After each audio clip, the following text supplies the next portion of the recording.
Hi hello నమస్తే welcome to hash నేను మీ Sai Kumar. So September 4th episode మీద అయితే మనం ఇప్పుడు రివ్యూ చేయబోతున్నాం. మనం చూసాం అంటే ఎపిసోడ్ వరకు చూసుకుంటే సెప్టెంబర్ 3rd ఎపిసోడ్‌కి 4th ఎపిసోడ్‌కి పెద్ద డిఫరెన్స్ అయితే లేదు. ఎందుకంటే ఆ నామినేషను ఎపిసోడ్‌నే అంటే ఆ ప్రాసెస్‌నే ఆ ఎపిసోడ్‌లో కొంచెం ఈ ఎపిసోడ్‌లో కొంచెం అయితే ఇచ్చారు. అంటే నామినేషనే అంతసేపు జరిగిందని చెప్పుకోవచ్చు. సో మనం అంటే మొత్తం మాట్లాడకుండా జస్టు హైలైట్ అయిన పాయింట్స్ వరకే మనం మాట్లాడుకునే ప్రయత్నం అయితే చేద్దాం. శేఖర్ భాష గురించి మాట్లాడాలంటే, శేఖర్ భాష వచ్చేసి చాలా వరకు నామినేట్ చేశారు. అది కూడా సింగిల్ రీజన్‌తోనే శేఖర్ భాషనైతే నామినేట్ చేశారు. అంటే లేజీగా ఉంటున్నాడు, పడుకుంటున్నాడు అని చెప్పి అయితే నామినేట్ చేయటం అయితే జరిగింది.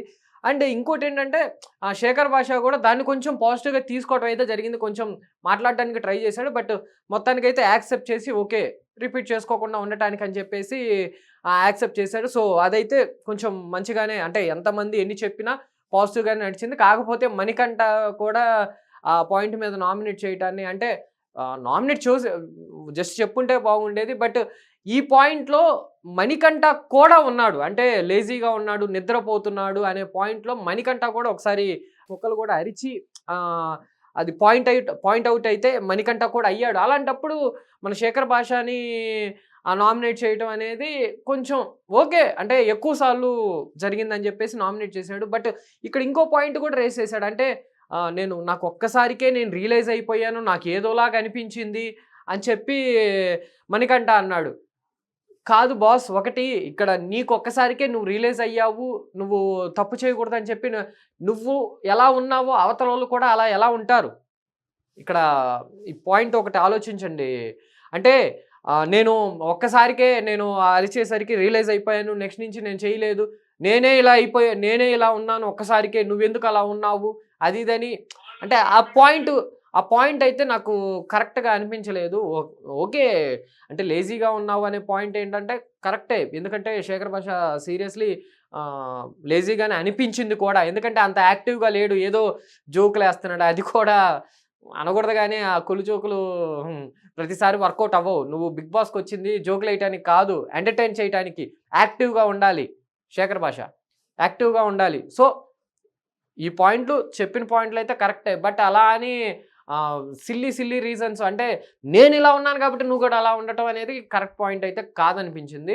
సో, చూద్దాం. అంటే ఎందుకంటే ఎవరు ఎప్పుడు ట్రిగ్గర్ అవుతారు, ఎవరు ఎప్పుడు ఎలా అవుతారనేది చెప్పలేం.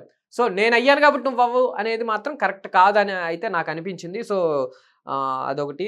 అండ్ ఇంకోటేంటంటే విష్ణుప్రియ నామినేట్ చేస్తూ సోనియాని నామినేట్ చేసింది. ఎందుకంటే ఫుడ్ విషయంలో ఆహ్, అందరూ బేబక్కనైతే నామినేట్ చేశారు. సో, సోనియా అది ఎక్కడ స్టార్ట్ అయింది అంటే కొంచెం ఇష్యూ అనేది సోనియా దగ్గర ఇష్యూ స్టార్ట్ అయింది. అంటే ఆ బేబక్క కుక్కర్ విషయంలో కొంచెం ఇష్యూ అయింది. అంటే అది సరిగ్గా వర్క్ అవ్వక నువ్వు పట్టించుకోలేదని చెప్పి సోనియా ముందు ఎపిసోడ్‌లో కూడా చేసింది. అయితే అది కరెక్ట్ కాదు. ఆ పాయింట్ కరెక్ట్ కాదు అని విష్ణుప్రియ అయితే ఆ పాయింట్ రైజ్ చేసుకొని సోనియానైతే నామినేట్ చేయడం జరిగింది. అంటే నువ్వు బేబక్కని ఇలా నామినేట్ చేశావు.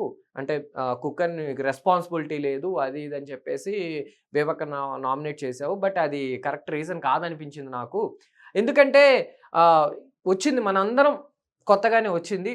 ఏ వస్తువు ఎలా ఉంటుందనేది ఎవ్వరికీ తెలీదు. సో, తనకి అది తెలీదు. అది తన ప్రాబ్లమ్ కూడా కాదు. బట్ దాన్ని నువ్వు బేస్ చేసుకొని నామినేట్ చేయటం నాకు కరెక్ట్ కాదనిపించింది అని చెప్పి ఆహ్, తనైతే చెప్పింది. బట్ దీనికి ఒక ఎక్స్‌ప్లనేషన్ అనేది కూడా తను నీట్‌గా ఇచ్చింది. అంటే ఒక నీకు ఇన్‌చార్జ్‌గా అంటే ఫుడ్ చూసుకునేది ఇన్‌చార్జ్‌గా అంటే ఐ మీన్ ఇన్‌చార్జ్ అంటే కొంచెం హెడ్‌గా నీకిచ్చినప్పుడు నీ రెస్పాన్సిబిలిటీ నీకుండాలి.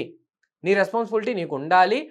అది ఏదైనా మిస్టేక్స్ ఉన్నా నువ్వు కొంచెం టైం తీసుకొనైనా నువ్వు చేయగలిగేటట్టు ఉండాలనైతే సోనియా కూడా ఎక్స్‌ప్లనేషన్ నీట్‌గా ఇచ్చి ప్రయత్నం అయితే చేసింది. అంటే ఎందుకంటే ఇప్పుడు నన్ను ఒక దానికి ఇన్‌చార్జ్‌గా చేసినప్పుడు నాకు ఒక దానికి హెడ్‌గా పెట్టినప్పుడు ఆ బాధ్యతంతా నాది. ఏ రెస్పాన్సిబిలిటీ ఉన్నా నేను తీసుకోవాలి. అది మిస్టేక్స్ ఉన్నా నేను జాగ్రత్తగా దాన్ని ఇంకొంచెం టైం కేటాయించాలి అని చెప్పి నేనైతే అలా చేసేదాన్నని చెప్పైతే ఒక క్లారిటీ అయితే ఇచ్చింది. బట్ విష్ణుప్రియ అయితే చెప్పింది దానికేంటంటే, అంటే ఇక్కడ ఎవరు ఫుడ్‌కి ఇబ్బంది పడిపోయేంత ఎవరు ఏమైపోలేదు కదా! దాన్ని పాయింట్ చేయడం కరెక్ట్ కాదని చెప్పింది. బట్ తను కూడా ఒక క్లారిటీగా నేనైతే అలా చేయను. నేనైతే ఏదన్నా ఇష్యూ ఉన్నా గానీ బిగ్ బాస్ కంప్లెయింట్ చేయడం ఎట్లాగోలా నేను సాల్వ్ చేయటానికైతే ట్రై చేస్తానని చెప్పైతే అంటే నీట్‌గా అయితే ఎక్స్‌ప్లనేషన్ అయితే ఇవ్వడం జరిగింది. ఇక నెక్స్టు అభయ్ నవీన్ విషయానికొస్తే అభయ్ నవీన్ కూడా మణికంఠని నామినేట్ చేశాడు. యాక్చువల్‌గా మణికంఠని అయితే నామినేట్ చేసేవాళ్ళు చాలా ఎక్కువైపోయారు. అంటే అది అంటే హౌస్‌లో క్రియేట్ చేసుకున్న మణికంఠ బిహేవియరే దానికి కారణం అని చెప్పుకోవచ్చు. అయితే అభయ్ నవీన్ వచ్చేసి మణికంఠ నామినేట్ చేయడం విషయం మీద అంటే ఈ బిహేవియర్ అయితే ఏమి అండ్ ఇంకోటేంటంటే ఫస్ట్ లాంచింగ్ ఎపిసోడ్‌లోనే అలా చేసిన ప్రాంక్ దాని దగ్గర నుంచే ఆ ప్రాంక్ దగ్గర నుంచే నేను మిమ్మల్ని అందరిని గుర్తుపెట్టుకుంటాను అనే మాట, ఆ మాట అసలు ఆ మాటని అతను తీసుకోలేకపోయాడు. అంటే అసలు ఆ మాట ఏంటి? గుర్తుపెట్టుకుంటానేంటి? నువ్వు ఓకే. స్టార్టింగ్ లాంచింగ్ రోజు నువ్వు ఒక్కసారిగా బయటికెళ్ళిపోవాలంటే ఎవరికైనా బాధగానే ఉంటది. కాదను. అయినా గానీ నువ్వు గుర్తుపెట్టుకుంటాను అనేంత మాట ఆడ అవసరమేముంది? నువ్వు అంత మాట అనాల్సిన అవసరం లేదు గదా! అది ఇది అని చెప్పైతే కొంచెం ఆర్గ్యూ జరిగింది. అండ్ మణికంఠ గూడా ఆహ్, అంటే ఆయన మణికంఠది ఏం మాట్లాడాలో గూడా అర్థం గాని సిట్యుయేషన్ అయిపోయింది. ఆహ్, అంటే ఎలా అయిపోయాడంటే నాకసల మనుషుల మీద నమ్మకం లేదు. నేను అందుకే ఓపెన్ అవ్వను. నేను నాకు అని చెప్పి ఆయన ఏడవటం అయితే జరిగింది. ఏడవటం అంటే ఇక్కడ ఒకటి బాస్ అంటే సమస్యలనేవి అందరికీ ఉంటాయి. అక్కడ 14 మంది ఉంటే 14 మందిలో ఎవరికీ సమస్యలు లేకుండానే ఇంత దూరం వచ్చుంటారా? ఒక్కసారి ఆలోచించండి. ప్రతి ఒక్కళ్ళకి సమస్యలుంటాయి. ఎవరికి తగ్గయి వాళ్ళకుంటాయి. అంతే. కోట్ల ఆస్తులున్నోళ్ళకైనా వాళ్ళకి తగ్గ వాళ్ళకి సమస్యలుంటాయి. పేదోడికైనా వాళ్ళకి తగ్గ సమస్యలు వాళ్ళకుంటాయి. నీకు తగ్గయి నీకున్నాయి. అంత మాత్రాన 14 మందిలో నువ్వొక్కడివే సమస్యలున్నట్టు ఏడవటాలు అయన్నీ చేయటం కరెక్ట్ కాదు బాస్. ఇంకోటి నువ్వు ఎప్పుడైనా ప్రతిసారి రిపీట్‌గా చెప్తున్నప్పుడు ఇరిటేషనే వస్తదే తప్ప అది ఒక ఎందుకంటే ఇప్పుడు వాళ్ళంతా టు బీ ఫ్రాంక్ చెప్పాలంటే అతను బాధపడి ఏడ్చినప్పుడు అందరూ సెంటిమెంట్‌గా ఫీల్ అయ్యారు, బాధపడ్డారు. అంతా జరిగింది. కానీ అది ఒక స్టేజ్ వరకే. ఆ టయాన్ని అనిపించింది, చెప్పారు. అంటే ఇక్కడ అతని బ్యాక్‌గ్రౌండ్ ఏంటో తెలియకపోవటం వల్ల అలా చేశారని చెప్పాడు. ఓకే. కాదనట్లా. అట్లని ప్రతిసారి నా బాధ నాకు మనుషుల మీద నమ్మకం లేదు అంటే అది కరెక్ట్ కాదు కదా బాస్. ఇక్కడ మనుషులు ఎలా ఉంటారని చెప్పేదే ఇది. నాకసలు మనుషుల మీదే నమ్మకం లేదని నువ్వు పోర్ట్రేట్ చేస్తే అది కరెక్ట్ కాదు కదా! నువ్వలా ఫిక్స్ అయిపోయి నేను ఇలాగే ఉంటాను అంటే కరెక్ట్ కాదు గదా! సో, మొత్తానికైతే అట్లా అయితే జరిగింది. అంటే ఇంకా చెప్పాలంటే అతని మాటలెలా ఉన్నాయంటే అసలు ఏదో ఋషులు చెప్తారు గదా! అంటే ప్రవచనాలు చెప్పినట్టు అంటే ఒక మనుషులెలా ఉంటారు, మనుషులు ఇది అంటే అతను మొత్తం జీవితాన్ని చూసేసొచ్చిన ఒక మనిషిలాగా మాట్లాడేస్తన్నాడు. అంటే అక్కడ జనాలెవరికీ ఏ స ఏమి తెలీదు. బయట ప్రపంచం తెలీదు. ఆ జీవితం అంటే ఏంటో తెలీదు. మనోడొక్కడే అది చూసొచ్చి అని చెప్తున్నట్టుగా అయితే చెప్తున్నాడు. అది కొంచెం ఇంకా నేను దీని గురించి ఎక్కువ గూడా మాట్లాడలేను. ఎందుకంటే ఆహ్, ఆల్‌మోస్ట్ ఆ ఎపిసోడ్ మొత్తం మణికంఠ అనే ఆ నేమ్ మీదే ఎక్కువ నడిచింది. మనం ఈటి మీద ఎంత తక్కువ ఇంపార్టెంట్ పాయింట్లు మాట్లాడుకుంటే అంత మంచిది. ఎందుకంటే మనం ప్రతీదీ అక్కడ చూపించింది మొత్తం ప్రతీదీ మనం సాగదీసి చెప్పలేం కాబట్టి మొత్తానికైతే అలా జరిగింది. ఇంకా ఆయన ఇంకా చాలా పాయింట్లు మాట్లాడాడులే. నాకు మెమరీ పవర్ లేదు. ఆహ్, నాకు మెమరీ పవర్ పోతుంది. ఇంకెందుకులే చెప్పడం. అది చెప్పా గదా! ఋషుల్లాగా అయిపోయి ఏదేదో వేదాలు వల్లించడం అంటారు గదా! అట్లా అయిపోయిందనమాట. మిగతా వాళ్ళకి ఏం తెలీదు నేనే అన్నట్టుగా. సో, ఇంకా అంటే ఇది మాట్లాడుకోవాలంటే నాగమణికంఠ వచ్చేసి విష్ణుప్రియని నామినేట్ చేశాడు. విష్ణుప్రియని నామినేట్ చేశాడు. హ్యాపీ. రీజన్ ఏంటో తెలుసా? స్టార్టింగ్ వచ్చినప్పుడు ఏదో కొంచెం కామెడీ వేలో ఏదో మాట్లాడింది. బాగుంది. తర్వాతంట ఆ 3 డేసు తనని అబ్జర్వ్ చేశాడంట. తనని అబ్జర్వ్ చేసి ఎలా ఉంది ఏంటి అని జడ్జ్ చేసి ఇప్పుడు బాగలేదు, నాకు నచ్చలేదు, మిగతా వాళ్ళతో ఎలా ఉంటుందని చెప్పి అబ్జర్వ్ చేసి నాకు నచ్చలేదని నామినేట్ చేశాడంట. కాదు బాస్ ఒకటి ఆలోచించావా? నువ్వు నామినేట్ చేయటం కోసమే జర్నీ చేస్తావా? నువ్వు నామినేట్ చేయటం కోసమే జర్నీ చేస్తావా? కరెక్ట్ కాదు కదా బాస్. ఇప్పుడు నువ్వు నీకు నచ్చలేదా అంటే నువ్వు నీ తీరులో నువ్వు ఉండి గమనించు. అంతేగాని కావాలని పక్క నుండి చేసేదేంటి? యాక్చువల్‌గా ఆ మాటకి విష్ణుప్రియ అయితే చాలా హర్ట్ అయిపోయింది. అంటే కరెక్ట్ చెప్పాలంటే ఏడ్చింది కూడా చెప్పాలంటే. ఎందుకంటే పక్కనే ఉండి, నన్ను అబ్జర్వ్ చేస్తున్నాననే మాట తను తీసుకోలేకపోయింది. ఎందుకంటే వాళ్ళ పేరెంట్స్ గురించి మాట్లాడుకోవటం గానీ, అమ్మ, నాన్న అది మాట్లాడుకోవటం గానీ, అయన్నీ తను తీసుకోలేకపోయింది. అంటే ఇయి కూడా అబద్ధమేనా? అంటే నన్ను అబ్జర్వ్ చేయటానికి మాత్రమే నువ్వు ఇయన్నీ మాట్లాడావా? అని అంటే తనైతే ఇంక ఓపెన్ అయిపోయి నాకిప్పటిదాకా నువ్వంటే ఒక రెస్పెక్ట్ ఉంది. నువ్వు ఒక మంచి మనిషివనుకున్నాను. పోయింది నాకు. నువ్వసలు వేస్ట్ అన్నట్టుగా ఇంక తను ఎక్స్‌ప్లనేషన్ చెప్తున్నా వాళ్ళు వద్దు ఇంక ఆడితో ఆపేయండి. తర్వాత ఎక్స్‌ప్లనేషన్ ఏదైనా ఉంటే తర్వాత చూసుకోండి అని చెప్పైతే ఆపేయడం అయితే జరిగింది.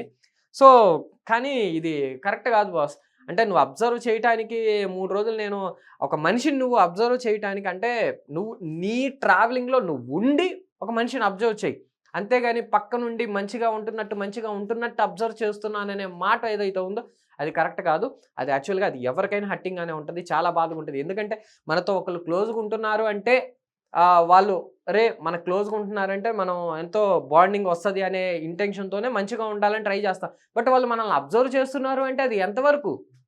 అంటే ఇంక నువ్వు ఆ లెక్కన నాకు ఎవరి మీద నమ్మకం లేదంటావు చూసావా? నీలాంటి మనుషులు నీకు తగలబట్టే అట్ట నమ్మకం లేకుండా పోయిందేమో. ఫస్ట్ మనుషుల్ని నమ్ము. మనుషుల్ని నమ్మితే అన్నీ మంచిగానే ఉంటాయి. నువ్వు మనుషుల్ని నమ్మడం స్టార్ట్ చేస్తే. నీలాగా పక్క నుండి నేను అబ్జర్వ్ చేస్తున్నాను అది ఇది అంటే బాస్ కరెక్ట్ కాదు. కొంచెం మైండ్ సెట్ చేంజ్ చేసుకో. ఈ ఆ పాయింట్స్‌తో పాటు అదే నేను అబ్జర్వ్ చేస్తున్నాను అదే అని చెప్పాడు బానే ఉంది. దాంతో ఇంకో పాయింట్ కూడా చెప్పాడు. ఏంటి? ఆహ్, అంటే ఇది 'బిగ్ బాస్ హౌస్' నువ్వు చేసే ప్రతి పని కూడా, ప్రతి మాట కూడా బయట నేర్చుకుంటారు. ఇదొక ఎడ్యుకేషన్ లాగేంటి బాస్? ఏంటి నీకు అర్థమవుతుందా? కొంచెం నీకు బుర్రుందా లేదా? ఇదేమి స్కూల్ గాదు. ఒక ఎంటర్‌టైన్‌మెంట్ షోలో నువ్వేం చేస్తున్నావు అనేది ప్రతీది చూసి నేర్చుకుంటారనే మాట కరెక్ట్ కాదు. మేబీ ఉంటారేమో, ఇన్‌ఫ్లుయెన్స్ అవ్వచ్చేమో ఎంతవరకు. అట్లని చెప్పి నేను ఎంటర్‌టైన్ చేయను, నేను పద్ధతిగా ఇట్టాగే సీరియస్‌గా కూర్చుంటానంటే అవ్వదు. కానీ తను నీట్‌గా సమాధానం ఇచ్చింది. అంటే బయట ఎలా ఉన్నావో ఇలాగే ఉండాలని రూల్ లేదు విష్ణుప్రియ. బట్ తను దానికిచ్చిన సమాధానం అయితే కరెక్ట్‌గా ఉందనే చెప్పుకోవాలి. ఎందుకంటే నేను ఇట్లా వాగబట్టి నా నోటి దొల వల్లే బయట నాకు షోస్ వచ్చినియి. నాకు కూడు దొరికింది. నేనిక్కడికొచ్చి నేను అది ఎలా వదులుతాను? అలా ఉంటదా? ఉండదా? సెకండరీ. ఎవడి మైండ్‌సెట్ వాడిది. ఎవడి బిహేవియర్ వాడిది. నువ్వెలా డిసైడ్ చేస్తావు ప్రతి ఒక్కళ్ళని?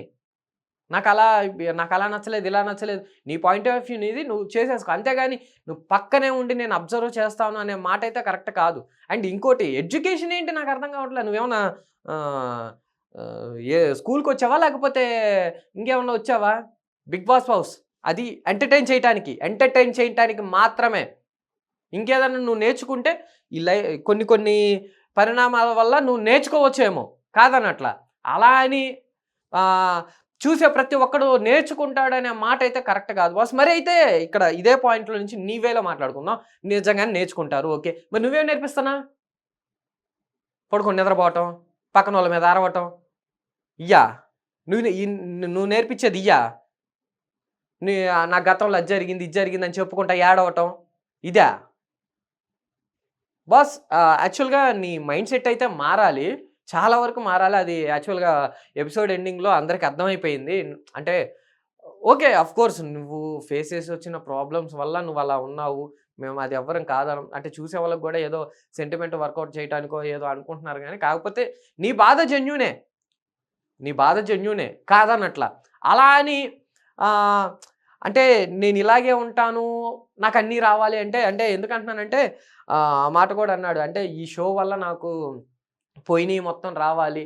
నా స్టెప్ ఫాదర్ దగ్గరికెళ్ళాలి, నా భార్య దగ్గరికెళ్ళాలి, నా పాప దగ్గరికెళ్ళి నాకు అన్నీ మళ్ళీ రావాలి అని అనుకున్నప్పుడు అంటే నీకు మనుషులు కావాలి. నీకు మనుషులు కావాలి అన్నప్పుడు నువ్వు మనుషుల్ని నమ్మకపోతే ఎట్టా? నాకు మనుషుల మీద నమ్మకం లేదంటున్నావు నువ్వు. మరి ఎలా కావాలంటున్నావు నీ భార్యని, నీ పాపని, నీ ఫాదర్‌ని? ఎలా కావాలంటున్నావు? ఫస్ట్ ఆఫ్ ఆల్ నువ్వు చేంజ్ అవ్వు. నువ్వు చేంజ్ అయితే తర్వాత అంటే మనుషులందరూ చెడ్డోళ్ళు అనే ఫీల్‌లో ఉన్నప్పుడు నీకు ఏ మనుషులు అవసరంలా. నీకు భార్య అవసరంలా, పిల్లలు అవసరంలా, ఫాదర్ అవసరంలా. మరి నీకెందుకు కావాలి వాళ్ళకి? వాళ్ళు మళ్ళీ నీకెందుకు మరి? మనుషుల మీద నమ్మకం లేనప్పుడు. కరెక్టే కదా బాస్! ఆలోచించు నువ్వు. అయితే ఫైనల్‌గా అయితే చెప్పుకోవాలంటే ఆ మార్పయితే వచ్చిందనే చెప్పుకోవాలి. ఎందుకంటే నామినేషన్స్ అయిపోయేదాకా ఏడుస్తానే ఉన్నాడు. నామినేషన్స్ అయిపోయిన తర్వాత కూడా ఏడుస్తా ఉన్నాడు. పాపం బెడ్ మీద పడుకొని ఏడుస్తున్నప్పుడు కూడా నిఖిల్ కూడా వచ్చి ఓదార్చడం గాని అంతా చేశాడు. అయితే ఇక్కడ అంటే ఒకటైతే క్రియేట్ చేశాడు మణికంఠ. అంటే నేనింకా ఓపెన్ అయిపోయాను. ఇదే నేను అన్నట్టుగా చెప్పడం కోసం తన విగ్గు కూడా తీసేసాడు. అంటే ఇదే నేను ఒరిజినల్ అని చెప్పడానికైతే. కానీ బాస్ విగ్గు పెట్టుకుంటేనో, విగ్గు పోతేనో ఎవరు అయితే జడ్జ్ చేయరు. నువ్వెలా ఉన్నావు అనేదే చూస్తారు. అంతేగాని నువ్వు విగ్గు పెట్టుకుంటే ఒకలాగా, విగ్గు పెట్టుకోకపోతే ఒకలాగాని అయితే ఎవ్వరు చూడరిక్కడ.